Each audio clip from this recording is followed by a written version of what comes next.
बेटा last lecture में कल कहा था किए थे अपन ने percentage determination of element in organic compounds. ठीक है, ये अपन ने स्टार्ट किया था। उसमें फर्स्ट मेथड अपन ने पढ़ा था ना, परसेंटेज मास मेथड। इसमें अपन ने वो क्वेश्चन कर ही लिया था ऑक्जेलिक एसिड वाला।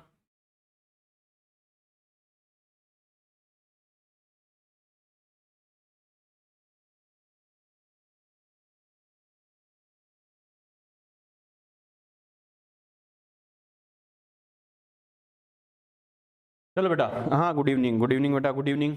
चलो तो फर्स्ट अपने मेथड अपने डिस्कस किया था परसेंटेज मास मेथड। उसमें हमें कैसे करना, क्या करना, और अपन ने क्या कहा था बेटा, वैसे वो कोई रियल मेथड नहीं है, वो तो क्या करना है, बाकी के सभी मेथड्स में वो कॉन्सेप्ट काम आएगा। और उस पर बेसिक क्वेश्चन भी बनता है, आपको कोई सा भी कंपाउंड दे देगा, इसमें ये एलिमेंट कितना परसेंट है, तो हमें आइडिया होना चाहिए कैसे करना, क्या करना। ओके चलो बेटा, नेक्स्ट मेथड पे बात करते हैं, नंबर 2। अब 1 बाय 1 रियल मेथड्स की बात करेंगे। लिखो percentage determination of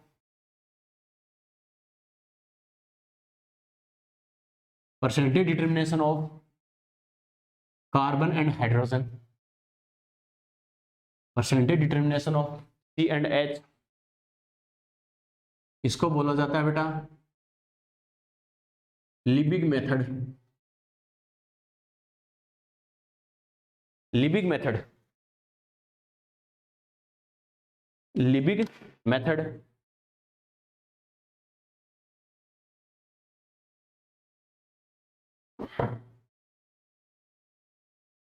percentage determination of C and H, Liebig method scientist के नेम पे दी गई थी ये।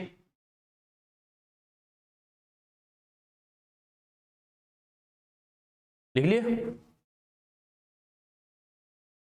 देखो बच्चों, इस मेथड में हमें क्या करना है बच्चों, नाम से पता चल रहा है, इस मेथड में हमें किसको डिटरमाइन करना है, कार्बन व हाइड्रोजन का हमें डिटर्मिनेशन करना है बच्चों। क्लियर है? इसके अकॉर्डिंग अपन क्या कर सकते हैं बच्चों, देखो हमें कोई सैंपल देगा, समझना बेटा, देखो sample of C and H, यानी हमें ऐसा कोई सैंपल देगा। सैंपल का मतलब समझ रहे हो ना, जैसे मैंने कहा किसी भी सबस्टांस की थोड़ी सी अमाउंट अगर हम यूज करें, अपन बोल देंगे जिस पर हमें एक्सपेरिमेंट करना है कि ये सैंपल है। क्लियर है? जैसे नॉर्मली बेटा, जैसे गांव में देखा होगा, जब घर के काम जैसे हम खुद ही करते हैं, नॉर्मली देखा होगा, जैसे गेहूं वगैरह अपन लेके आते हैं बेटा, सीरियल्स लेके आते हैं ना, अनाज लेके आते हैं, तो देखा होगा कई जैसे बुजुर्ग कहते हैं, बच्चों को भेजते हैं कि वो उस शॉप पे जाके सैंपल लेके आओ गेहूं का, गेहूं कैसी आ रही है। अरे होता नहीं होता, अपन तो देसी हैं सारे, लगभग गाँव के हैं ना। ठीक है बेटा, तो एक्चुअल में होता क्या है, सैंपल का मतलब क्या हो गया, एक शॉर्ट अमाउंट होगी बेटा उसकी, कि एक्चुअल में हमें आइडिया लग जाएगा कि वो किस क्वालिटी की प्रोडक्ट दे रहा है बेटा। क्लियर है? ठीक है, तो सैंपल का मतलब यहाँ पर क्या है बच्चों, एक किसी सबस्टांस की थोड़ी सी अमाउंट जिसके रेस्पेक्ट में हमें स्टडी करनी है। क्लियर है? तो हमें ऐसा कोई सैंपल दे रखा जिसमें क्या होगा, कार्बन हाइड्रोजन दोनों प्रेजेंट है। क्लियर है? जब इनको क्या करते हैं बेटा, हीट करते हैं और रिएक्शन करते हैं, इनकी जब रिएक्शन करवाई जाती है तो अपने पास क्या होता है, एक मिक्सर बनता है इसका, मिक्सर ऑफ किसका, मिक्सर बेटा कार्बन को जब हीट करते हैं तो ये बेटा क्या बनाता है, CO2 बनाता है। क्लियर है?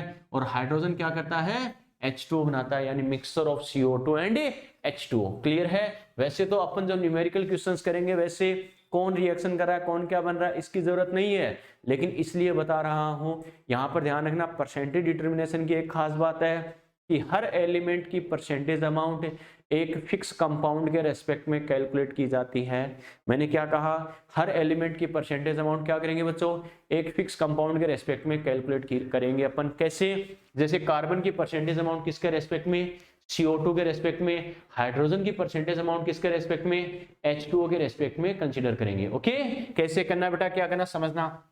हमें क्वेश्चन क्या मिलेगा, इधर ध्यान दो, इतना ग्राम सैंपल है, इससे इतनी ग्राम CO2 और इतनी ग्राम H2O बनता है, तो इससे क्या होगा, कार्बन कितना परसेंट होगा सैंपल में, हाइड्रोजन कितना परसेंट होगा, यानी आपको गिवन क्या होगा, ये जो सैंपल है इसका मास गिवन होगा, इससे जो CO2 और H2O बनती है इनका मास गिवन होगा, और उसमें पूछेगा क्या, कार्बन कितना परसेंट है और हाइड्रोजन है कितना परसेंट है बेटा। क्लियर है? तो देखो बच्चों कैसे करेंगे, समझना है इस चीज को।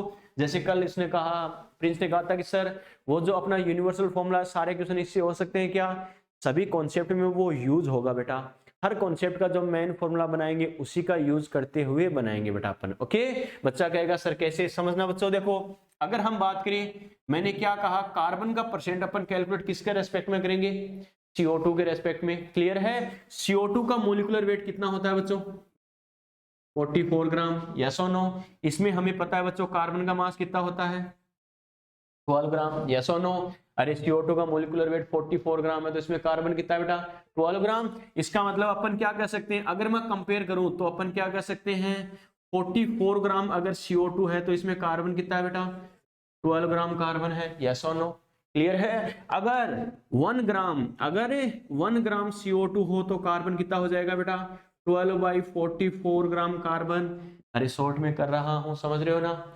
ये इतना ग्राम तो ये इतना ग्राम, ये 1 ग्राम तो ये इतना अपॉन इतना। क्लियर है? और हमें पता है क्वेश्चन में हमें CO2 कितना भी दे सकता है बेटा, अलग अलग क्वेश्चन के अकॉर्डिंग अलग अलग डाटा देगा। किसी में बोल देगा 5 ग्राम, किसी में 10 ग्राम, कितना भी दे सकता है। तो मैं बोल रहा हूं अगर W ग्राम CO2 हो, CO2 कितना हो? W ग्राम CO2 हो, तो अपन क्या लिखेंगे बेटा? 12/44 मल्टीप्लाई क्या कर देंगे? W ग्राम कार्बन, ये मेरे पास इतना कार्बन बन जाएगा, यस और नो। क्लियर है? और ये जो W है किसका वेट है बेटा? CO2 का वेट है। मैंने यहाँ पर W बोला है, जितना हमें दिया जाए उसी के रेस्पेक्ट में यूज कर लेंगे। 10 ग्राम 20 ग्राम जो भी बोले वो CO2 का वेट लिख देंगे। क्लियर है बच्चों? यस और नो? क्लियर है? ठीक है। अब मुझे देखो परसेंट किसका कैलकुलेट करना है? कार्बन का। तो परसेंट कार्बन मैंने कहा था अपना वो यूनिवर्सल फॉर्मूला सभी में काम आएगा बच्चों। कैसे? परसेंट कार्बन में क्या लिखूंगा? Mass of carbon, mass of carbon upon क्या लिखेंगे? Mass of sample, mass of carbon upon mass of sample multiply क्या होता है बेटा? 100, यस और नो। क्लियर है? यहां से बच्चों अपन क्या कर सकते हैं, देखो बेटा ये मेथड का नाम मैं हटा रहा हूं, ये तो नोट कर लिया होगा आपने। ठीक है, इसमें देखो बच्चों मैं क्या करूंगा, मास ऑफ कार्बन कंपैरिजन से मेरे पास कार्बन का मास कितना आ रहा है बेटा? 12/44 मल्टीप्लाई बाय WCO2, यस और नो। ये किसका मास है अपने पास से? कार्बन का मास है बच्चों। तो अपन क्या लिखेंगे यहां से, क्या कर सकते हैं, percent carbon equal to 12/44 multiply क्या लिखूंगा? WCO2, यस और नो। ये मैंने किस किस का लिख दिया बच्चों? कार्बन के मास किस का लिख दिया। क्लियर है? अपॉन में क्या है मेरे पास? मास ऑफ सैंपल, तो हमें जो सैंपल देगा उसका मास यानी W सैंपल, और मल्टीप्लाई क्या करना है बच्चों? 100 करना है। ये मेरे पास कार्बन की परसेंटेज का स्पेसिफिक फॉर्मूला हो गया जो मुझे ध्यान रखना है। बस ये बताने का पर्पज ये था, सर ये 12 कहाँ से आया, 44 कहाँ से आया, ये मुझे आइडिया होना चाहिए। क्लियर है? अब देखो क्वेश्चन में हमें देगा क्या, इतने ग्राम सैंपल से इतना ग्राम CO2 बनता है, तो कार्बन का परसेंटेज अमाउंट क्या होगा इस सैंपल में। तो कैसे करना है, 12/44 multiply by WCO2 upon W sample multiply by 100। CO2 sample दोनों का मास हमें देगा, उसके रेस्पेक्ट में हमारे पास सैंपल में कार्बन का परसेंटेज अमाउंट आ जाएगा। क्लियर है बच्चों? अब जैसे मैंने कहा हर एलिमेंट का परसेंट एक स्पेसिफिक कंपाउंड के रेस्पेक्ट में करते हैं। हाइड्रोजन का परसेंट किसके रेस्पेक्ट में करेंगे? H2O के रेस्पेक्ट में। तो देखो बच्चों क्या करेंगे, 4H2O, सेम कंडीशन H2O के लिए अप्लाई करते हैं। हमें पता है H2O का मोलिकुलर वेट कितना होता है? 18 ग्राम। इसमें हाइड्रोजन कितना है बेटा? 2 ग्राम, यस और नो। 1 हाइड्रोजन का 1 ग्राम होता है, हमें पता है 2 हो गया तो कितना हो गया? 2 ग्राम। क्लियर है? बस इसको बेसिस मानकर बेटा अपन क्या कर सकते हैं, कंपेरिजन करें तो क्या लिखेंगे, अगर 18 ग्राम H2O है तो इसमें हाइड्रोजन कितना है बेटा? 2 ग्राम, यस और नो। क्लियर है? अगर हमें पता है वाटर का मोलिकुलर वेट 18 ग्राम होता है तो इसमें हाइड्रोजन का मास कितना होता है? 2 ग्राम होता है। अगर मैं बोलूं कि 1 ग्राम H2O हो तो हाइड्रोजन कितना होगा बेटा? 2/18 ग्राम। क्लियर है बेटा? और हमें पता है H2O कितना भी हो सकता है, वो तो क्वेश्चन में गिवन कंडीशन के अकॉर्डिंग होगा। इतना ग्राम H2O बनता है, कितना भी हमें दे सकता है, अपन क्या मान लेंगे बेटा? W ग्राम। अपनी तरफ से मैंने उसका वेट W ही मान रहे हैं। W ग्राम H2O हो तो हाइड्रोजन कितना हो जाएगा? 2/18 मल्टीप्लाई क्या लिखेंगे? W ग्राम हाइड्रोजन, यस और नो। ये W किसके लिए बेटा?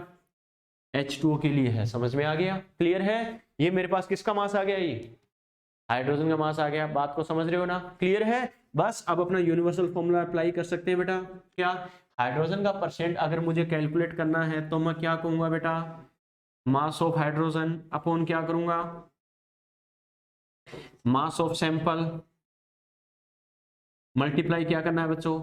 100। क्लियर है? यहां से अगर हम बात करें बेटा क्या करेंगे, परसेंटेज हाइड्रोजन। देखो हाइड्रोजन के मास की जगह ये वैल्यू पुट कर सकते हैं, नहीं कर सकते? कर सकते हैं बेटा। तो क्या लिखेंगे? 2/18 मल्टीप्लाई क्या कर दूंगा? WH2O, और अपॉन में क्या बच गया? मास ऑफ सैंपल यानी W क्या हो गया?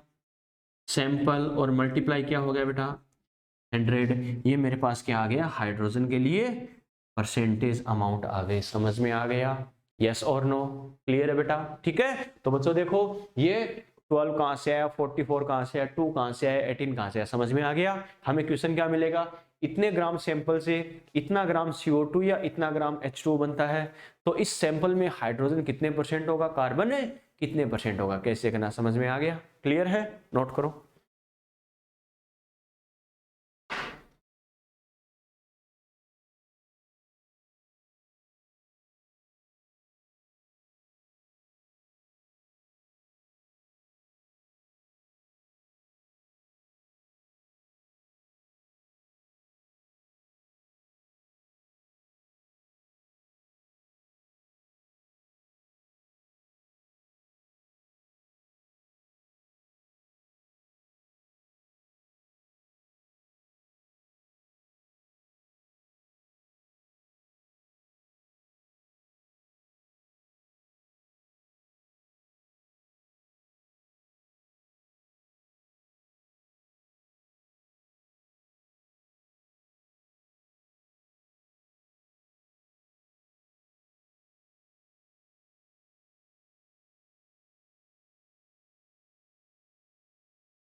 थोड़ी बहुत सुधा ले लिया करो, एकदम पैक होके बैठ जाते हो, अरे इतनी ऑप्शन बचा के क्या करोगे।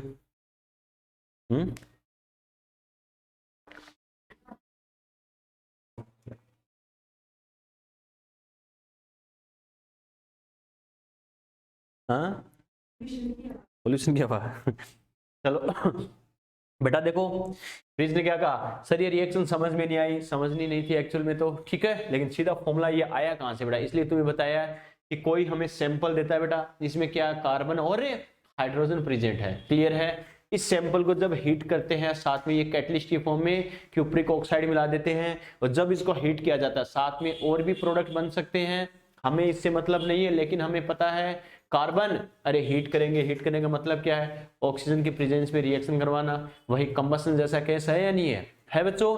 तो हमें पता है कार्बन रिएक्शन करके क्या करता है, ऑक्सीजन के साथ CO2 बनाता है, क्लियर है। और इसमें जो हाइड्रोजन है बच्चों वो रिएक्शन करके ऑक्सीजन के साथ क्या करेगा, H2 बनाएगा, क्लियर है। ठीक है, तो ये ध्यान रखना, ये जो हमें कंपाउंड दे रखा था जिसमें कार्बन हाइड्रोजन है, इसको जब बर्न करते हैं तो हमें पता, ये देखो सिंबल किसका है, हीट करने का है, बर्न करने का है, और हमें पता ये किसके प्रेजेंस में होगा, ऑक्सीजन के प्रेजेंस में होगा। तो वही कंबसन वाला केस वैसा ही है, क्या कार्बन ऑक्सीजन के साथ रिएक्शन करके CO2 बना लेगा, और इसमें जो हाइड्रोजन है वो अलग होकर ऑक्सीजन से रिएक्शन करके H2 बना देगा बेटा, क्लियर है। तो हमें जो सैंपल वगैरह गिवन होगा ऑर्गेनिक कंपाउंड का, वो क्या करेगा, उससे कितना CO2 कितना H2O बन रहा है, इनकी भी हमें अमाउंट देगा बेटा। और हमें पूछेगा क्या, इस सैंपल में कितना परसेंट कार्बन है, कितना परसेंट हाइड्रोजन है। समझ में आ गया, क्लियर है बेटा, ठीक है, बस ये है और कुछ नहीं है। और भी बेटा देखो, जितने भी परसेंट अपन करेंगे सभी में कई सारी रिएक्शन, बस रिएक्शन तो खाली प्रोसेस के लिए लिखा रहा हूं, बच्चे को ये ना हो इस तरह ये कंपाउंड आ कहां से गया, तो ये कंपाउंड कैसे बनता है, बस नॉर्मली इसके फॉर्मेशन का थोड़ा सा तरीका बता रहा हूं, बाकी इसमें कुछ नहीं है। अपने काम ये आएगा बेटा, नॉर्मली सीधा फॉर्मूला लिखा के क्वेश्चन करवाते हैं, लेकिन बस ये CO2 और H2 सैंपल से आए कहां से ये बताया थोड़ा सा, बाकी इसमें कुछ नहीं है। ओके, कौन से नीचे के स्टेप, ये नीचे वाले स्टेप, क्या नीचे के स्टेप में अपन ने क्या किया बेटा, हमें पता है, देखो मैंने क्या कहा था, हर एलिमेंट का परसेंट कैलकुलेट करते हैं एक स्पेसिफिक कंपाउंड के रेस्पेक्ट में। बच्चा कहेगा सर कैसे, जैसे कार्बन का परसेंट कैलकुलेट करते हैं बेटा CO2 के रेस्पेक्ट में, हाइड्रोजन का H2O के रेस्पेक्ट में, आगे जैसे मैग्नीशियम, फॉस्फोरस, सल्फर और हैलोजन की बात करेंगे तो मैग्नीशियम जो फॉस्फोरस होता है उसका मैग्नीशियम पायरोफॉस्फेट के रेस्पेक्ट में, सल्फर का बेरियम सल्फेट के रेस्पेक्ट में, हैलोजन में क्लोरीन का AgCl, ब्रोमीन का AgBr, आयोडीन का AgI, नाइट्रोजन का अमोनिया के रेस्पेक्ट में। तो हर एलिमेंट का परसेंट क्या करते हैं, एक पर्टिकुलर कंपाउंड के रेस्पेक्ट में कैलकुलेट करते हैं जो नॉर्मली रिएक्शंस में फॉर्मेशन होता है और स्टेबल फॉर्म में होता है। ओके, नीचे के स्टेप्स में क्या हमें पता है, ये जो अपना ऑर्गेनिक कंपाउंड था उसमें CO2 और H2O बना है, तो बस इससे कंपेयर कर लिया क्या कि CO2 का मॉलिक्यूलर वेट अगर 44 ग्राम है तो इसमें कार्बन हमें पता है 12 ग्राम है, क्लियर है। तो CO2 का मास अगर 44 ग्राम था तो कार्बन 12 ग्राम था, CO2 1 ग्राम होता तो इतना हो गया, और CO2 W ग्राम हो गया।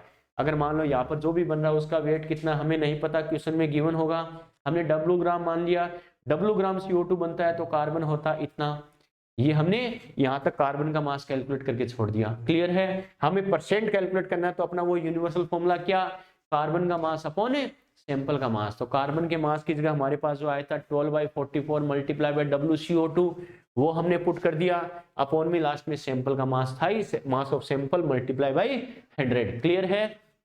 वैसे अपन ने यहाँ किया है वाटर के लिए, क्या वाटर का मॉलिक्यूलर वेट, अरे कंपैरिजन करने के लिए कोई बेसिस तो होना चाहिए ना, तो कैसे करेंगे, अगर वाटर का मॉलिक्यूलर वेट 18 ग्राम हो तो उसमें कार्बन हाइड्रोजन का मास कितना होता है 2 ग्राम, अगर वाटर का वेट 1 ग्राम होता तो हाइड्रोजन इतना हो जाता, और हमें पता सैंपल से वाटर कितना भी बन सकता है, अगर W ग्राम वाटर होता तो हाइड्रोजन इतना ग्राम हो गया, क्लियर है। बस यहां से कंपेयर करके मेरे पास हाइड्रोजन का मास आ गया। अब मुझे परसेंट की टर्म में करना है तो अपना क्या, मास ऑफ हाइड्रोजन, जिस एलिमेंट का परसेंट चाहिए उसका मास अपॉन सैंपल का मास है, तो यहाँ हाइड्रोजन का परसेंट चाहिए तो हाइड्रोजन का मास मेरे पास ये आया इस एक्सपेरिमेंट में, इसकी वैल्यू पुट कर सकते हैं 2/18 मल्टीप्लाई बाय WH2O, और सैंपल का मास तो हमें लेना ही लेना है, अपॉन में जो स्टार्टिंग में हमें देगा मल्टीप्लाई क्या हो गया 100, क्लियर है। तो बस इसके रेस्पेक्ट में किसी ऑर्गेनिक कंपाउंड से हमें जो CO2 और H2O गेन होता है उनमें क्या करना, CO2 कितना परसेंट, कार्बन कितना परसेंट और हाइड्रोजन कितना परसेंट है, इसको हम कंपैरिजन करके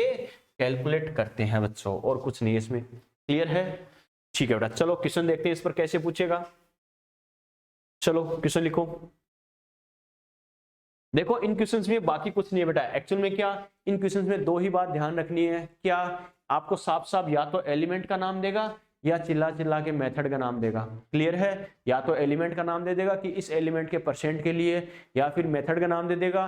तो बच्चे को पता होना चाहिए इस एलिमेंट या इस मेथड में कौन सा फॉर्मूला मुझे लगाना है, बाकी तो खाली मैथमेटिक्स लगानी है बेटा, गुणा भाग करना है, कैलकुलेशन करनी है और कुछ नहीं करना होता इनमें, ओके। बाकी बहुत ईजी होते हैं। कैसे बेटा, लिखो देखो, ड्यूरिंग द कंबशन ऑफ, इस क्वेश्चन लिखो, during the combustion of, during the combustion of 0.246 gram organic compound, board पे डाटा कंफर्म कर लेना बेटा, during the combustion of 0.246 gram organic compound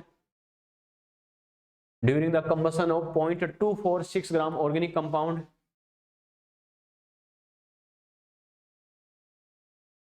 0.198 gram CO2, board पे डाटा देख लेना, 0.198 ग्राम CO2 and 0.1014 gram H2O,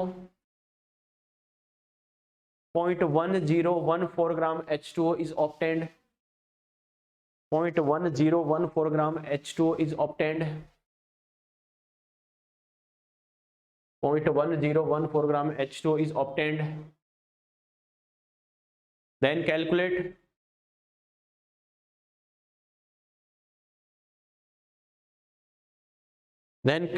the percentage amount of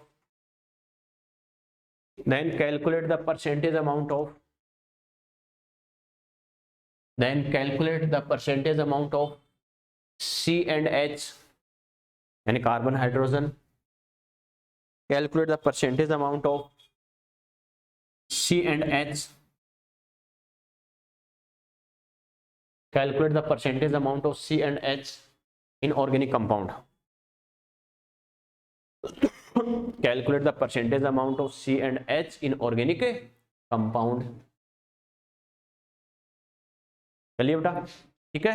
देखो बच्चों कैसे करना है, इधर ध्यान दो, इसमें खाली टाइम वेस्टिंग काम है बेटा, कोई दिक्कत नहीं है, खाली कैलकुलेशन में टाइम वेस्ट करके, लेकिन कैसे करना है मैं आपको तरीका बता देता हूँ। ओके, पहली बात तो बच्चों देखो, इसमें कंफ्यूज करने के लिए आपको क्या देगा, जानबूझ के डेसिमल में डाटा देगा, तो अपने चाणक्य नीति आपको बहुत अच्छे से आनी चाहिए बेटा, ठीक है। इसमें जैसे नाइट्रोजन का क्वेश्चन कराऊंगा, एक बार नीट में पूछा जा चुका है बेटा 4-5 साल पहले, उसमें 2 ही कंडीशन में वो क्वेश्चन सही हो सकता था, या तो बच्चे की कैलकुलेशन बहुत अच्छी है या बच्चे की किस्मत बहुत अच्छी है, ठीक है, क्योंकि ऑप्शन ऐसे दे रखे थे 17.26, 17.46, 18 पॉइंट समथिंग 56, 18.86, यानी same 17 point something 18 point something में 2 ऑप्शन दे रखे थे। तो उसमें वही बात है, या तो सोल्व करके 10 मिनट लगा के, या फिर 1 मिनट में करना, तो फिर लास्ट में जय माता दी लगाना ही है, कौन सा करना कैसे करना वो अलग बात है बेटा। लेकिन मैंने क्या कहा, फिर भी अगर अपनी चाणक्य नीति बहुत अच्छी है, थोड़ा सा नियरेस्ट लेके करना अपन को आता है बेटा, इजी में फॉर्म करके, तो अपने जल्दी आंसर तक पहुंच सकते हैं, ठीक है। देखो बेटा कैसे करना समझना।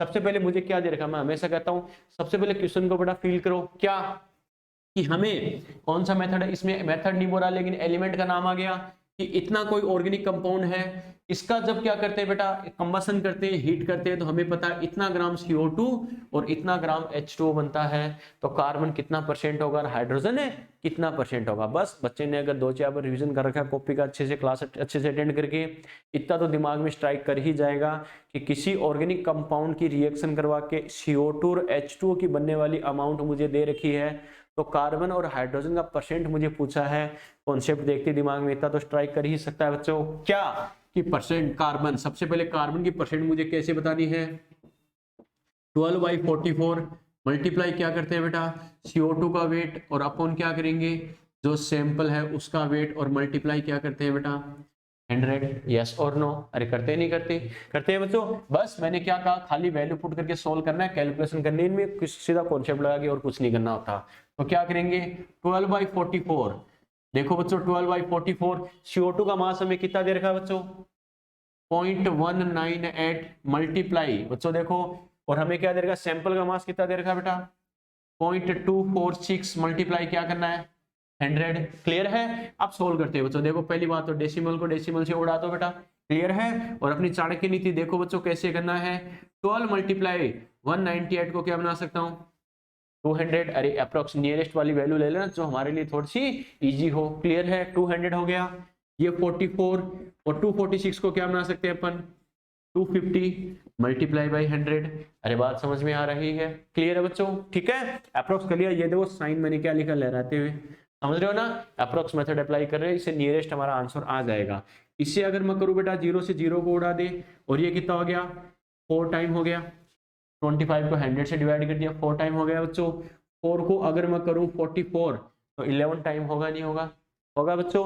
और हमें पता ऊपर 12 अपॉन में 11 है, अगर 11 होता तो 1 टाइम डिवाइड होता, लेकिन ऊपर वाली वैल्यू थोड़ी सी ग्रेटर है तो समथिंग 1.1, 1 से थोड़ा सा ज्यादा, यस और नो, क्लियर है, ठीक है बेटा। तो परसेंटेज कार्बन में क्या कहूंगा देखो अगर 20 को बेटा क्या करते 1 से मल्टीप्लाई करते तो 20 आता, लेकिन 1 पॉइंट समथिंग है तो 20 से थोड़ा ग्रेटर वाला आंसर होगा नहीं होगा, होगा बेटा। समथिंग कर देना बेटा, 23-24% कोई ऑप्शन दे रखा हो तो देख लेना। और अगर ऑप्शन पास पास हो 22%, 23%, 24%, तब तो हमें क्या करना पड़ेगा, एक एक चेक करके हमें कैलकुलेशन करनी ही पड़ेगी। समझ में आ गया? क्लियर है? देख लेना किस टाइप से ऑप्शन दे रखा है, उसके अकॉर्डिंग हमें आइडिया लग जाएगा टाइम कंज्यूम करने की जरूरत है या सीधा कर सकते हैं अपने अप्रोक्स मेथड से। ओके ठीक है। अब बात करिए दूसरा, हमें क्या बोल रहा है बच्चों, ये परसेंट हाइड्रोजन है। परसेंट हाइड्रोजन, सबसे पहले बच्चे को कॉन्सेप्ट ध्यान होना चाहिए। 2/18 मल्टीप्लाई क्या करते हैं WH2O, मल्टीप्लाई क्या करते हैं W सैंपल, और मल्टीप्लाई क्या करते हैं 100। क्लियर है बच्चों?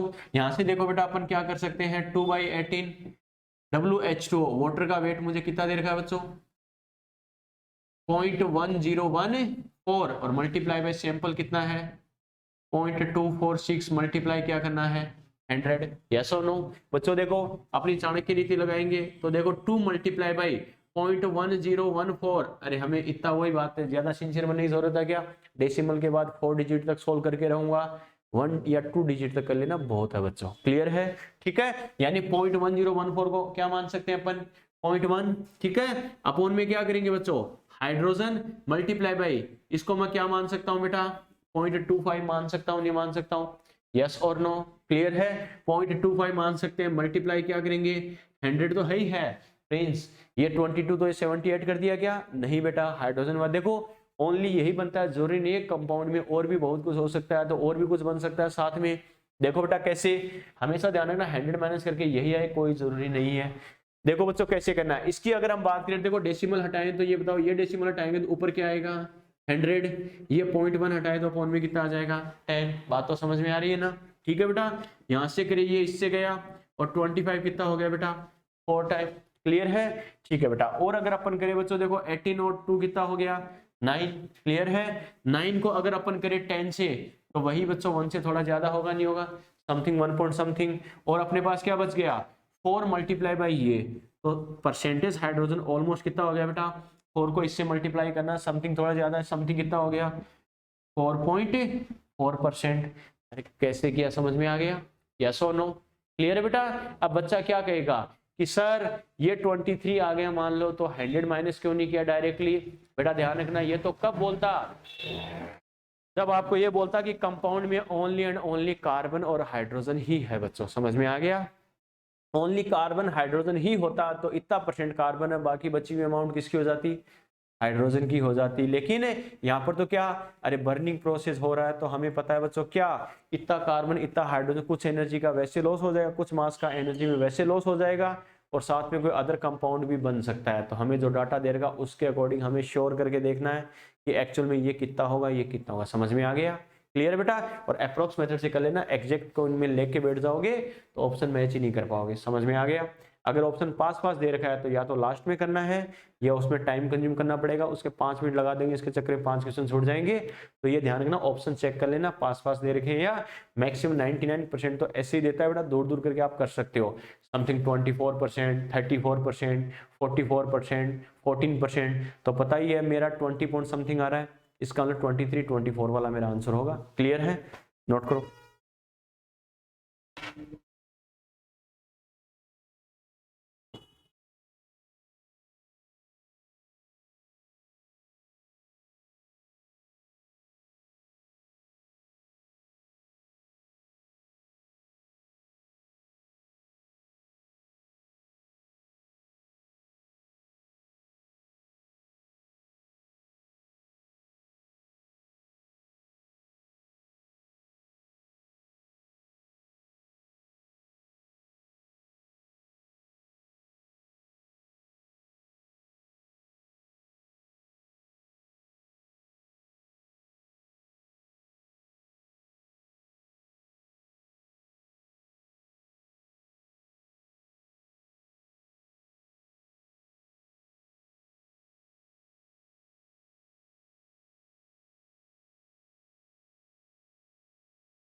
और मेजर के लिए रिवीजन स्टार्ट कर दिया ना बच्चों।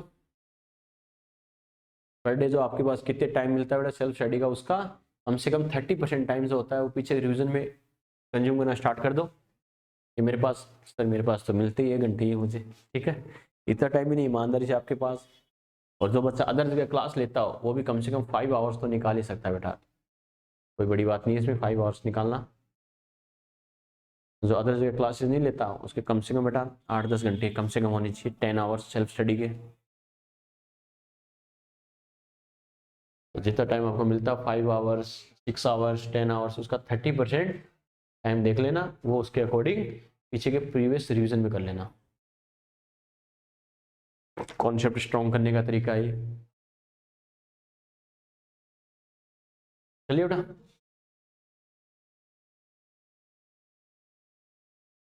चलो छाप दिया क्या? चलो बेटा, ये अपने बात की। अगर कार्बन हाइड्रोजन के परसेंट की बात करें तो हमें ध्यान रखना है बच्चों, कैसे हमें पूछ सकता है, कैसे करना है। ओके चलो बेटा, अब बात स्टार्ट करते हैं नेक्स्ट मेथड की। नंबर 3 पर आते हैं। नंबर 3 लिखो बेटा, percentage determination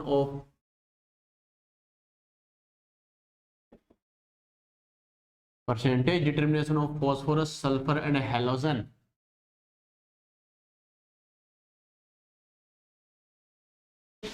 percentage determination of phosphorus sulphur and halogen, और इस मेथड को बोला जाता है बेटा कैरियस, या फिर कई जगह नाम आता है बेटा क्यूरियस। तो ध्यान रखना, कैरियस या क्यूरियस मेथड, कैरियस या क्यूरियस मेथड।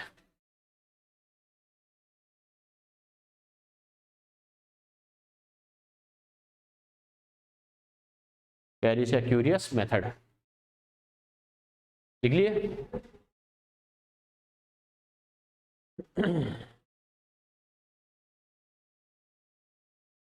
चलिए बच्चों, चलो बेटा देखो, पेन को भी छोड़ो, बोर्ड पे देखो बेटा। एक्चुअल में क्या होता है बच्चों, मैंने क्या कहा था, हर मेथड में क्या करते हैं, ये जो अपनी कैरियस मेथड है इसमें अपन क्या करते हैं, फॉस्फोरस सल्फर और हेलोजन सभी के रेस्पेक्ट में अपन स्टडी करते हैं। हेलोजन में ध्यान रखना, खासकर क्लोरीन ब्रोमीन और आयोडीन की बात करेंगे। बच्चा कहेगा सर क्लोरीन की रिएक्शन क्यों नहीं करवाते, तो हमें पता है बेटा इसके लिए क्या होता है, बहुत हाई एनर्जी की रिक्वायरमेंट होती है, तो वो नॉर्मल रिएक्शन वो शो नहीं करेगा बच्चों। तो अपन हेलोजन में यहाँ पर एक्स मतलब हेलोजन, हेलोजन समझते हो ना, अरे फ्लोरीन क्लोरीन ब्रोमीन आयोडीन, इस फैमिली को फ्लोरीन वाली फैमिली होती है उसमें हेलोजन बोलते हैं इनको, ठीक है बेटा एक साथ कॉमनली।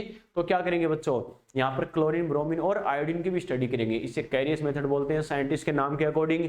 मैंने क्या कहा था, हर एलिमेंट का परसेंट क्या करते हैं, एक स्पेसिफिक कंपाउंड के रेस्पेक्ट में कैलकुलेट करते हैं बच्चों। क्लियर है? रिएक्शन इसकी क्या है, कौन सा कैटलिस्ट है, हमारे ये काम नहीं आएगा, बस फिर भी थोड़ा सा आइडिया के लिए बता रहा हूं कि हाँ ये कंपाउंड आया कहां से था, बस ये कैसे बनता, क्या बनता, फाइनली कंपाउंड होगा, उसी के रेस्पेक्ट में हमें हर एलिमेंट का परसेंट कैलकुलेट करना है। ओके बच्चा कहेगा सर कैसे, अच्छे समझते जाना बच्चों। देखो कैसे करना है, देखो नॉर्मली अगर हम बात करें, हमें कोई सैंपल दे रखा है तो मैं लिखूं सैंपल ऑफ फॉस्फोरस।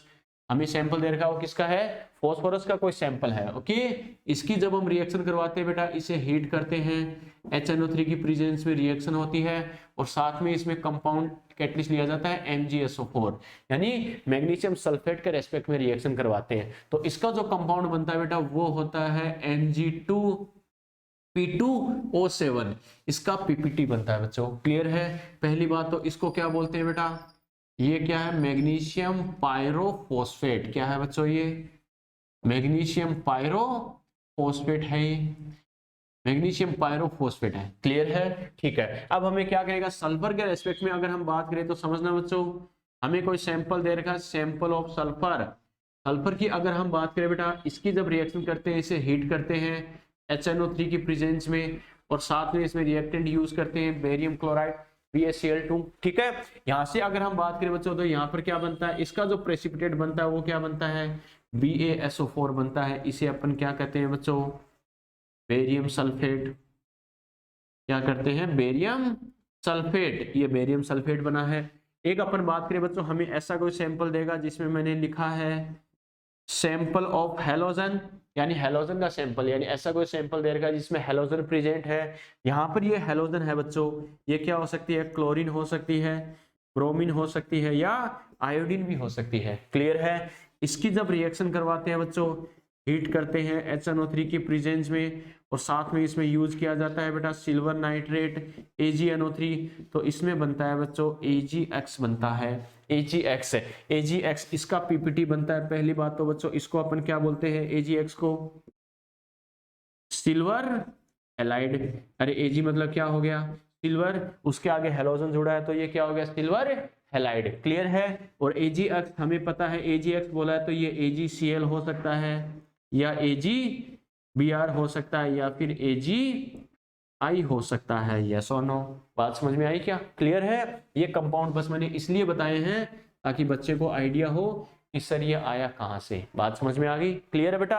अब देखो बच्चों, एक्चुअल में मेरा कहने का मतलब क्या है कि फास्फोरस का जो परसेंटेज हम डिटरमाइन करेंगे वो मैग्नीशियम पायरोफॉस्फेट के रेस्पेक्ट में करते हैं, सल्फर का कैलकुलेट करते हैं वो बेरियम सल्फेट के रेस्पेक्ट में करते हैं, और क्लोरीन का करेंगे वो AgCl के रेस्पेक्ट में, ब्रोमीन का करेंगे AgBr के रेस्पेक्ट में, और आयोडीन का करेंगे AgI के रेस्पेक्ट में। क्लियर है। ये कंपाउंड बने कैसे बेटा, समझ में आ गया? रटने की जरूरत नहीं है, बस इतना ध्यान रखना क्योंकि हमें एग्जाम में जानबूझ के नाम भी देगा। अरे जैसे कार्बन वाली बात आ जाए, कार्बन का परसेंट क्या होगा, तो हमें साफ साफ खुद CO2 का नाम दे रखा, नहीं दे रखा पीछे वाले क्वेश्चन में, याद है ना? हाइड्रोजन का परसेंट पूछा है तो साफ साफ उसने खुद H2O का नाम दे रखा, नहीं दे रखा? दे रखा है। वैसे ही अगर हम बात करें बेटा फास्फोरस का परसेंट पूछे, साफ साफ हमें मैग्नीशियम पायरोफॉस्फेट का नाम देगा, सल्फर की बात करें साफ साफ बेरियम सल्फेट का नाम देगा। बस बच्चे को ये पता होना चाहिए ये जो कंपाउंड है इस एलिमेंट के लिए होता ही है, मुझे पता है, क्योंकि तुम्हें एलिमेंट का नाम भी देगा, कंपाउंड का नाम भी देगा कि ये कंपाउंड इस एलिमेंट के लिए होता है, इसका फॉर्मूला क्या होता है, मुझे अप्लाई करने का कॉन्सेप्ट क्या होता है। क्लियर है। अब देखो बच्चों, आपको कैसे बता रहा हूं इसका मॉलिक्यूलर वेट समझना। आपको याद है बेटा पीछे वाले कौन से, कार्बन का जब परसेंट हमने किया था तो अपने क्या कहा था, इधर ध्यान दो, जो CO2 बनता है उसका वेट तो लेते ही लेते हैं, अपॉन में अपन लेते हैं बेटा सैंपल का वेट मल्टीप्लाई बाय 100, लेकिन साथ में हमने क्या किया था, 12/44 किया था। यस और नो? क्यों? CO2 का मॉलिक्यूलर वेट कितना होता है, 44 ग्राम, उसमें कार्बन का एटॉमिक मास कितना होता है, 12 ग्राम। क्लियर है। वही अगर हमने हाइड्रोजन का परसेंट किया था तो हमें पता है हाइड्रोजन को डिटरमाइन करते हैं वाटर के रेस्पेक्ट में, उसका वेट अपॉन सैंपल का वेट, ये तो हमने किया ही किया था। लेकिन हमें पता है वाटर का मॉलिक्यूलर वेट होता है 18 ग्राम, उसमें हाइड्रोजन कितना होता है, 2 ग्राम। मेरा कहने का मतलब क्या है बच्चों, इससे पीछे वाले क्वेश्चन में 2 और 18 कहां से आए थे, हाइड्रोजन के लिए, ध्यान था ना? क्लियर है। जिसका परसेंट कैलकुलेट कर रहे हो उसका मास कितना है, अपॉन में पूरे मॉलिक्यूल का मास कितना है। क्लियर है। और मल्टीप्लाई में हमें एक्चुअल जो वेट दे रखा है बेटा वो यूज करते हैं। यस और नो? वैसे ही यहां पर भी सेम मेथड अप्लाई होगा कि फास्फोरस सल्फर और हैलोजन के लिए कैसे करना है। लेकिन बच्चों ध्यान रखना, इससे पहले जो हमने हाइड्रोजन का किया था वाटर के रेस्पेक्ट में और कार्बन का किया था CO2 के रेस्पेक्ट में, एक्चुअल में H2O और CO2 तो इजी मॉलिक्यूल है, इनका मॉलिक्यूलर वेट तो हमें ध्यान होता ही होता है बच्चों, होता ही नहीं होता? H2O का अपन डायरेक्टली बता सकते हैं 18 ग्राम, CO2 का बता सकते हैं 44 ग्राम। यस और नो?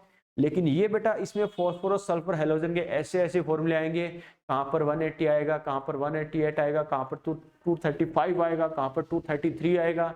बच्चा अगर रटने बैठ गया तो कंफ्यूज हो जाएगा, लेकिन रटने की जरूरत नहीं है। बस ये ध्यान रखना है कि जिस कंपाउंड के रेस्पेक्ट में एलिमेंट का परसेंट कैलकुलेट करते हैं उस पूरे कंपाउंड या मॉलिक्यूल का मॉलिक्यूलर वेट कितना है, उसमें वो एलिमेंट खुद कितना है। जैसे CO2 और कार्बन की हमने बात की, 12/44 कहाँ से है, मुझे पता चल गया, 44 ग्राम CO2 में कार्बन 12 ग्राम होता है।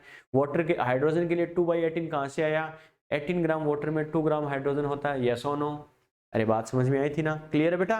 बस इसका मतलब क्या, अगर हम सभी का मॉलिक्यूलर वेट कैलकुलेट कर ले तो अपने लिए फॉर्मूले याद रखने बहुत इजी हो जाएंगे कि ये कहां से है, ये कहां से है। आपको कई सारे ऑकवर्ड डाटा आएंगे, रटने नहीं पड़ेंगे बच्चों। कैसे? सबसे पहले बात करें हमारा कंपाउंड कौन सा है बेटा, मैग्नीशियम पायरोफॉस्फेट Mg2P2O7। इसकी हम बात करें बेटा, देखो इसका मॉलिक्यूलर वेट कैसे बताएंगे, मैग्नीशियम, अरे मॉलिक्यूलर वेट कैसे कैलकुलेट करते हैं, एक मॉलिक्यूल में जितने भी एटम प्रेजेंट होते हैं सभी के एटॉमिक वेट का सम करते हैं, नहीं करते?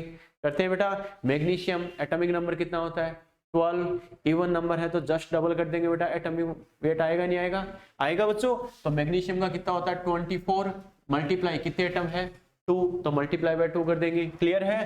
प्लस फॉस्फोरस हमें पता है एटॉमिक नंबर कितना होता है 15 ओड नंबर है, डबल करके क्या कर देंगे +1, याद है ना। तो क्या करेंगे 15 का डबल 30 +1 यानी 31, 1 फास्फोरस का 31 मल्टीप्लाई कितने एटम है 2, प्लस ऑक्सीजन का एटॉमिक नंबर 8 इवन नंबर है, जस्ट डबल कर देंगे कितना हो गया 16, 1 ऑक्सीजन का मास 16 मल्टीप्लाई कितने एटम बेटा 7, तो मल्टीप्लाई बाय 7 कर देंगे, इक्वल टू हमें पता है बच्चों ये कितना आएगा 48 + 62 प्लस कितना आ गया 112, और इसका जब सम करते हैं 48 62 110 हो गया, और ये 112 यानी कितना हो गया 222 ग्राम।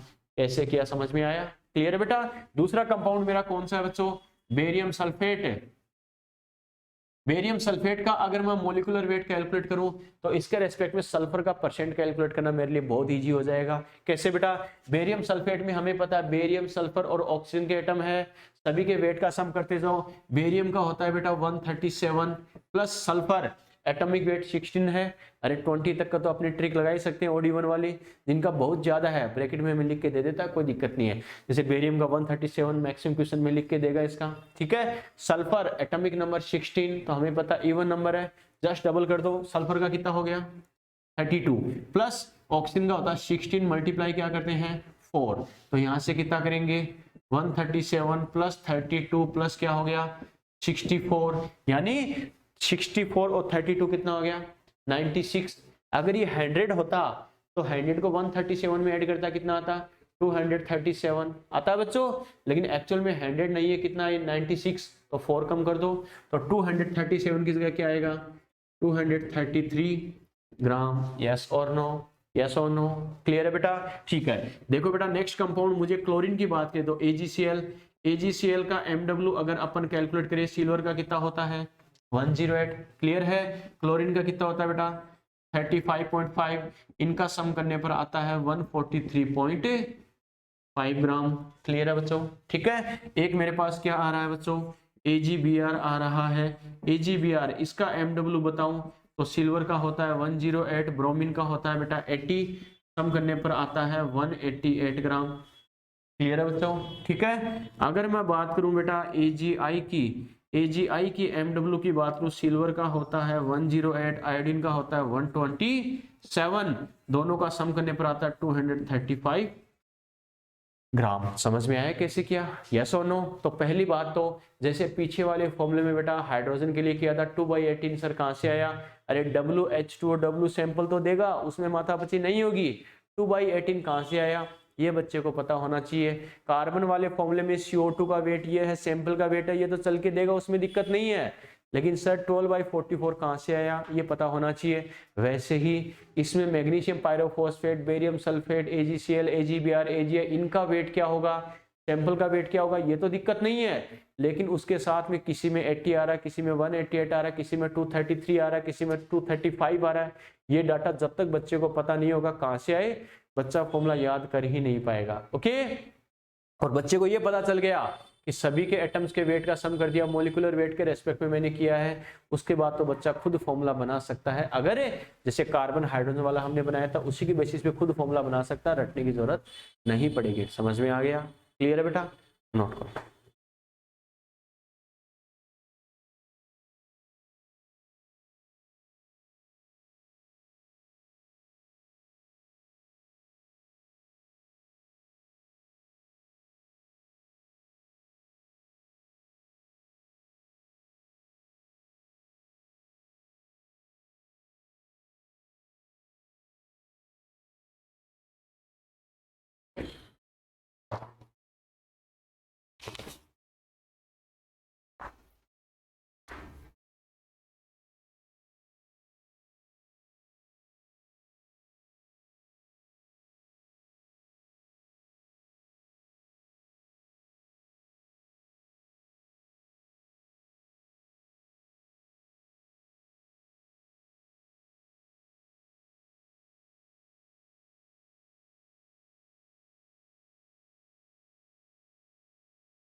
प्रिंस छवि छाप दिए।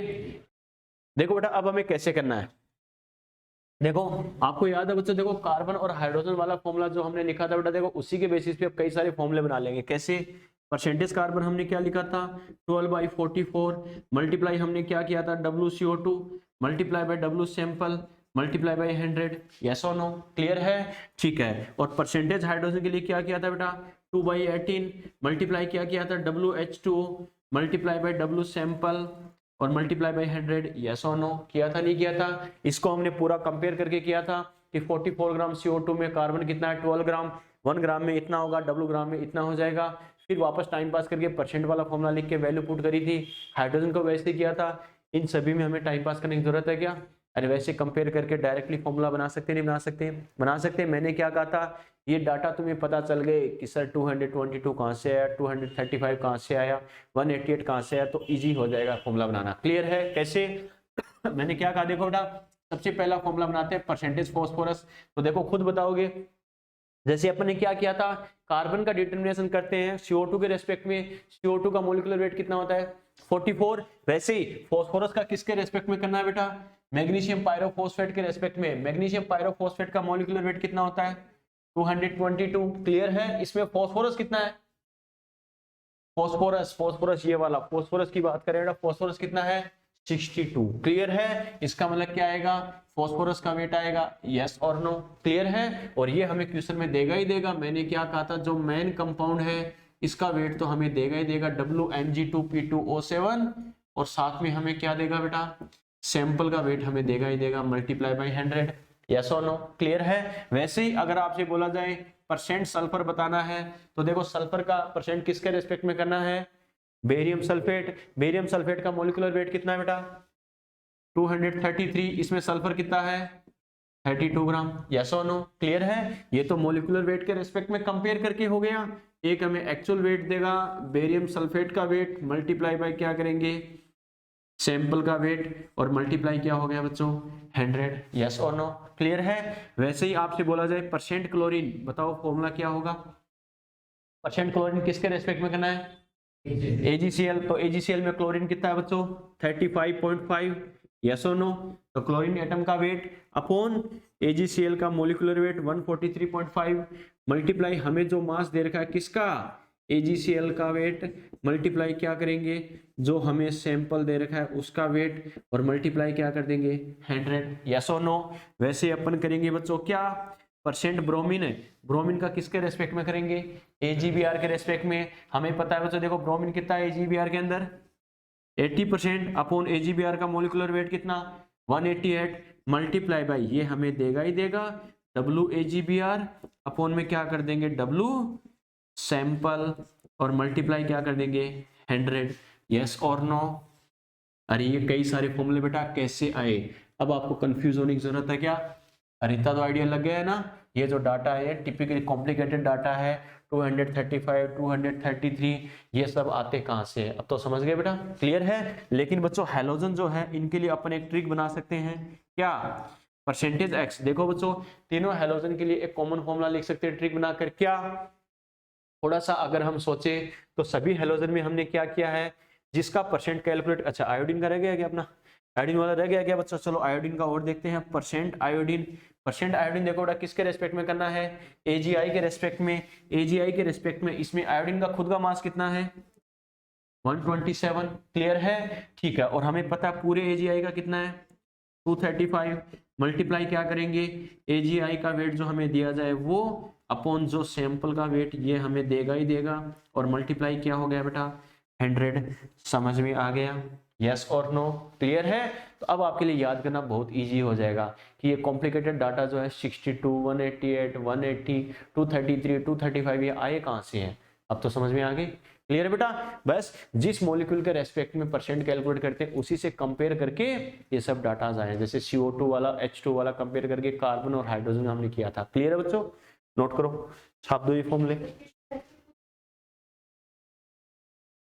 कितना? हाँ बिल्कुल बेटा। देखो इसमें अननोन कौन, देखो तीन चीजें कौन सी अननोन है, एक तो एलिमेंट का परसेंट, एक उसका जो मेन कंपाउंड है उसका वेट, और सैंपल का वेट। क्लियर बेटा, 3 वैल्यूज हैं, इस 3 में क्या होगा, 2 गिवन होगी, एक हमें पूछेगा।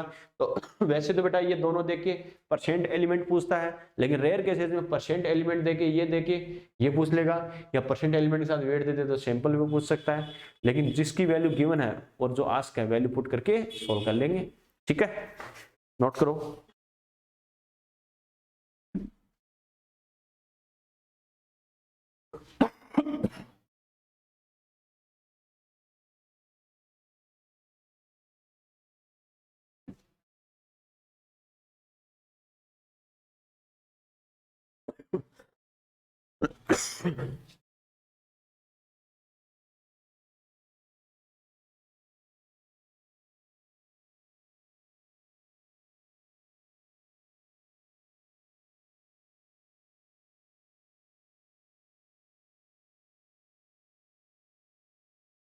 अगर वो हेलोजन के लिए ट्रिक बनानी है बेटा, तीनों के लिए एक कॉमन ट्रिक बना सकते हैं क्या, परसेंट एक्स। देखो बेटा सभी हेलोजन यानी क्लोरीन ब्रोमीन आयोडीन के लिए अपने क्या किया है, जिस हेलोजन का परसेंट चाहिए उसका एटॉमिक वेट, यस और नो। इसका मतलब मैं क्या लिखूंगा, उसका एटॉमिक वेट यानी mx कर दूं। क्लियर है, उसी हेलोजन का मैंने क्या किया, सिल्वर के रेस्पेक्ट में जो कंपाउंड है उसका मोलिकुलर वेट, यस और नो।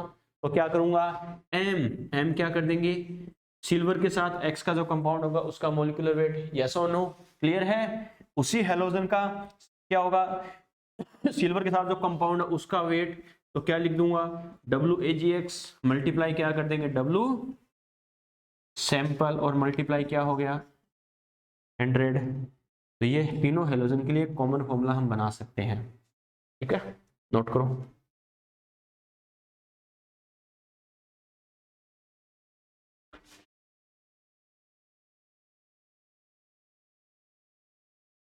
वरना सीधे बच्चे को बोला जाए ये फॉर्मूले याद कर लेना, बच्चा याद ही नहीं कर पाता, कि जब तक तो उसे पता ही नहीं कौन सा कहाँ से है। अब कंफ्यूजन हो भी जाए तो खुद फॉर्मूला अपन बना सकते हैं कि इसका परसेंट इस कंपाउंड के रेस्पेक्ट में करना है, इसका मोलिकुलर वेट इतना तो ये इतना, ये इतना तो ये होगा, W ग्राम हो तो ये होगा। फिर अपना यूनिवर्सल फॉर्मूला है ही, उसमें वैल्यू पुट करके फॉर्मूला अपने पास आ जाएगा।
चलिए बेटा, चलिए क्या, चलो ये ट्रिक लिख ली क्या। चलो अब तो बेटा देखो सभी फॉर्मूले याद रखना थोड़ा सा इजी है या नहीं है, ठीक है, वरना ये फॉर्मूले बहुत टिपिकल हो जाएंगे याद करोगे तो। कैसे करना क्या करना थोड़ा आपको आइडिया होना चाहिए कि आया कहाँ से। क्लियर है, क्वेश्चन देखो इस पे कैसे पूछ सकता हूँ, क्वेश्चन लिखो बेटा। इन कैरियस मेथड, मैंने क्या कहा था कि सबसे अच्छी बात है या तो मेथड का नाम चिल्ला चिल्ला के देगा या एलिमेंट का नाम चिल्ला चिल्ला के देगा। In Carius method, in Carius method 0.15 gram in Carius method 0.15 gram organic compound, 0.15 gram organic compound form to 0.12 gram AgBr in Carriers method. 0.15 gram organic compound formed to 0.12 gram AgBr. Then calculate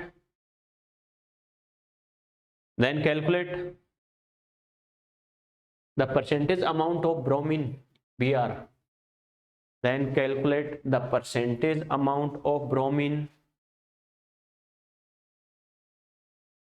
in organic compound. Calculate the percentage amount of bromine in organic compound. चलिए बेटा, चलिए क्या, देखो बेटा कैसे करना, बस हमें पता ब्रोमीन की बात करा तो सबसे पहले बच्चे को कॉन्सेप्ट पता होना चाहिए, परसेंट ब्रोमीन, अरे याद रखना इजी है या नहीं है, AgBr से करना है बच्चों, हमें कंपाउंड का नाम भी लिख के दे रखा है, AgBr का मॉलिक्यूलर वेट कितना होता है 188, क्लियर है, ब्रोमीन कितना होता है इसमें 80, मल्टीप्लाई क्या कर दूंगा, AgBr मुझे दे ही रखा कंपाउंड, अपॉन में क्या कर देंगे W सैंपल, और मल्टीप्लाई क्या करना है बेटा 100, बस, अरे वैल्यू तो पुट करनी है इसमें, क्लियर है, वैल्यू पुट करें तो क्या करेंगे, देखो percent bromine is equal to 80 upon 188, ये तो हमें पता ही है, मल्टीप्लाई बाय W, AgBr कितना दे रखा है 0.12, ये कितना है 0.15, मल्टीप्लाई क्या करते हैं 100, ये डेसिमल से डेसिमल को उड़ा देंगे बच्चों, ठीक है, और अगर हम करें बेटा देखो तो कुछ इजी वे में हो रहा है क्या, कैसे, देखो इसको अगर 3 से करें तो ये हमें पता 4 टाइम, ये कितना हो गया 5 टाइम, इससे करें बेटा ये कितना हो गया 20, ठीक है, और अगर थोड़ा सा इजी वे में लेने की कोशिश करें तो देखो बेटा कैसे कर सकते हैं, अगर इससे हम करें बच्चों 298, बेटा देखो अगर इस जीरो से अपन काटे, देखो अगर इस जीरो से अगर मैं काटूं तो इसको अपन क्या बना देंगे 18.8 बना सकते हैं, नहीं बना सकते, यस और नो, अरे समझ में आ रहा है, इस जीरो से मैंने कैंसिल आउट किया, जीरो हटाएंगे तो अपॉन में क्या आ जाएगा 18.8 आ सकता है, नहीं आ सकता, आ सकता है बेटा, अगर ये 18.8 आ गया, अगर हमें पता 20 होता तो 18 में कितने टाइम मल्टी डिवाइड होता 4 टाइम होता, अब हमें पता है 18 से थोड़ा ज्यादा है, इसका मतलब देखो 20 होता तो 4 टाइम डिवाइड हो जाता, लेकिन 20 से थोड़ा कम है, मतलब 4 से थोड़ा सा ज्यादा, लोअर वाली वैल्यू ग्रेटर है बेटा, लेस है, लोअर वाली वैल्यू कम होना, एक्चुअल रिजल्ट ज्यादा आना, अरे अपन करते हैं ना 10/10 है तो 1 आ जाएगा, लेकिन 10/9 हो 1.1 आता नहीं आता, क्लियर है बेटा, अगर 20 होता तो 4 टाइम डिवाइड हो जाता, 20 से कम है यानी 4 से थोड़ा सा ज्यादा, समथिंग 4.2, यस और नो, क्लियर है बेटा, ठीक है, अब देखो ऑलमोस्ट अपना आ जाएगा, कैसे 4 मल्टीप्लाई बाय 2 कितना हो गया 8 मल्टीप्लाई 4 करते तब तो कितना आता 32, लेकिन 4 से थोड़ा ग्रेटर है तो 32 से थोड़ा सा ज्यादा, ग्रेटर वाला ऑप्शन होगा समथिंग 34%, बात समझ में आ रही है, तो थोड़ा सा पहले कैलकुलेट वही बात है, पेन चलाने से पहले थोड़ा सा हम दिमाग चलाएंगे बेटा, देखेंगे उसको इजी वे में कैसे हम कर सकते हैं, बहुत इजीली आंसर आ जाएगा फिर, ठीक है, नोट करो, कैसे कर दिया, ये जीरो हटा दिया, ये जीरो कौन सा, ये वाला क्या अच्छा, ये अगर 20 होता 18.8, इसका नियरेस्ट क्या है 20, अगर 20 को 80 से डिवाइड करते कितने टाइम डिवाइड होता 4, ठीक है, लेकिन 20 से थोड़ा कम है तो 4 से थोड़ा सा ज्यादा, ठीक है, अपर वाली वैल्यू ग्रेटर होने पर रिजल्ट ग्रेटर आता है, लोअर वाली वैल्यू ग्रेटर होने पर रिजल्ट थोड़ा लेस आता है, ठीक है, इनवर्स होता है,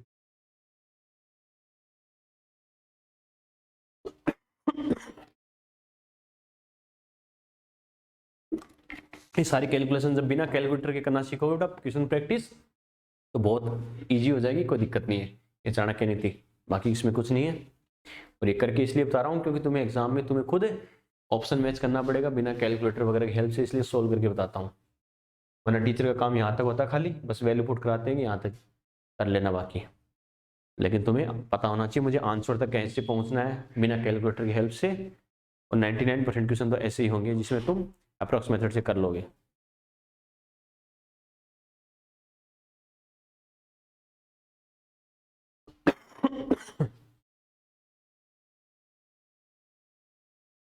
चलिए बेटा, चलो इस पर एक क्वेश्चन और देखते हैं, फटाफट नोट करो,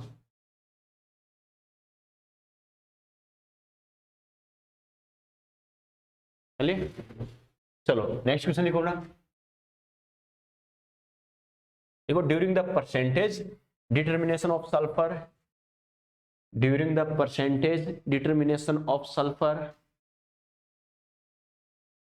percentage determination of sulphur 0.157 gram, 0.157 gram organic compound, during the percentage determination of sulphur 0.157 gram organic compound, 0.157 gram organic compound form to 0.4813 gram. ये डाटा जानबूझ को देगा आपको डराने के लिए ऐसे। 0.4813 gram barium sulphate during the percentage determination of sulphur 0.157 gram organic compound form to 0.4813 gram barium sulphate.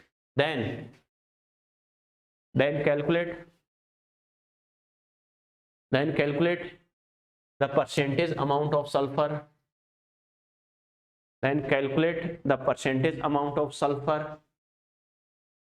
then calculate the percentage amount of sulfur, then calculate the percentage amount of sulfur in organic compound, then calculate the percentage amount of sulfur in organic compound। चलिए बेटा ठीक है। सबसे पहले बेटा देखो sulphur की बात करें तो बच्चे को पता होना चाहिए सल्फर का कॉन्सेप्ट क्या होता है। परसेंट सल्फर किसके रेस्पेक्ट में करना है, बेरियम सल्फेट। अपना फॉर्मूला देखो बेटा कौन सा है, 233 ऊपर क्या आता है बच्चों 32 मल्टीप्लाई क्या करूंगा W बेरियम सल्फेट मल्टीप्लाई क्या करेंगे अपॉन में W सैंपल और मल्टीप्लाई क्या हो गया 100। यस और नो, क्लियर है बेटा। बस वैल्यू पुट करते जाओ और अपनी चाणक्य नीति लगा देना। कैसे 32 अपॉन 233 और कैसे बेरियम सल्फेट का वेट कितना दे रखा है, ये दे रखा है 0.4813 मल्टीप्लाई सैंपल का कितना दे रखा है बेटा, ये दे रखा 0.157 मल्टीप्लाई क्या करना है 100। अब अच्छे से देखते जाना कैसे करते हैं बेटा, इधर ध्यान दो और घर जाके बिना देखे सोल्व करके देखना। इधर ध्यान दो कि मेरा लमसम अप्रोक्स आसपास आ रहा है क्या 32 अपॉन 233। जिसको जरूरत है कन्वर्ट करने की उसी को करेंगे, जबरदस्ती नहीं जो बीच में आगे हर किसी को चिपका देंगे। 32 को 30 बना लिया, 48 को 40 बना लिया, ठीक है। जिसको प्रॉब्लम हाँ नहीं बेटा सही लिखा है 0.157 gram organic compound form to 0.4813 gram barium sulphate, ठीक है ना। यही लिखाई लैंग्वेज, बेरियम सल्फेट का वेट ही हो गया। क्लियर है बेटा, ठीक है। अब देखो बच्चों क्या करेंगे 0.48 को अप्रोक्स में क्या बना सकता हूँ 0.5, अरे इजी बनाने के लिए 0.5 कर सकते हैं बेटा। इसको समथिंग क्या कर सकते हैं 0.16। यस और नो, अरे इजी बनाने के लिए जितना कन्वर्ट करने की जरूरत है उतना ही करना है, यानी जबरदस्ती चिपका दो। 0.157 को 0.1 मान लो सर, बहुत इजी हो जाएगा, खाली यही बचा है, ठीक है। जितनी जरूरत है बेटा देखो कैसे, अगर डेसिमल की बात करें बेटा ये हटाऊं तो इधर 100 और ये कितना हो जाएगा 10। क्लियर है बेटा। इससे अगर मैं करूं बच्चों देखो 16 मल्टीप्लाई बाई 2 32 होता है नहीं होता, होता है बच्चों, क्लियर है। और अगर हम बात करें बच्चों देखो इससे करें, ये 0 इससे गया और इस 0 से अगर हम इसे डिवाइड करें तो 23.3 होगा नहीं होगा, यस और नो, क्लियर है बेटा। देखो बच्चों अगर 25 होता, 25 को मैं 100 से डिवाइड करता कितना हो जाता 4 टाइम डिवाइड होता, लेकिन 25 से थोड़ा कम है तो मेरा आंसर 4 से थोड़ा सा ज्यादा आएगा बेटा। क्लियर है, 25 होने पर 4 टाइम डिवाइड होता, 25 से कम होने पर 4 से थोड़ा सा ज्यादा, बस समथिंग 4 पॉइंट समथिंग यानी 4.2 मान लो। तो क्या करेंगे परसेंट सल्फर ऑलमोस्ट है 2 मल्टीप्लाई बाई 5 पता ही है 10 मल्टीप्लाई बाई 4.2 समथिंग कितना हो गया 43%। यस और नो, समथिंग कितना हो गया 42%। समझ में आ गया, यस और नो, क्लियर है। तो बस बच्चे को कॉन्सेप्ट ध्यान होना चाहिए क्या मुझे अप्लाई करना है और थोड़ा सा कैलकुलेशन की प्रैक्टिस होनी चाहिए। तो बिना बेटा कैलकुलेटर यूज किए घर पे सोल्व करके जरूर करना है, ऐसे थोड़ा सा अप्रोक्स कैसे मुझे ग्रेटर लेना, कहाँ पर थोड़ा सा लेस लेना है नियरेस्ट वाला, ताकि मैं इजीली आंसर तक पहुंच सकूं। समझ में आया। एक काम करना बेटा, phosphorus sulphur hydrogen carbon halogen बेटा इनके परसेंटेज की जो मेथड है ये अपनी कंप्लीट है। नेक्स्ट लेक्चर में बेटा अपन नाइट्रोजन के परसेंटेज कंपोजिशन की बात करेंगे और ये परसेंटेज डिटर्मिनेशन अपना कंप्लीट हो जाएगा। नाइट्रोजन के लिए 2 मेथड डिस्कस करेंगे, ड्यूमा और जेल्डोल मेथड। तो कल वाले लेक्चर में अपना परसेंटेज एलिमेंट वाला ये पार्ट कंप्लीट हो जाएगा, ठीक है बेटा। यहाँ तक ये क्वेश्चन अच्छे से कर लेना, अच्छे से कॉपी रिवाइज कर लेना, बाकी कंटिन्यू करेंगे नेक्स्ट लेक्चर में, ठीक है। ठीक है, डाउट साथ साथ पूछते रहना बेटा, वरना अगले 4-5 नेक्स्ट वीक में चैप्टर हो जाएगा अपना ये, तो साथ साथ क्वेश्चन बैंक सोल्व करते रहना, ठीक है।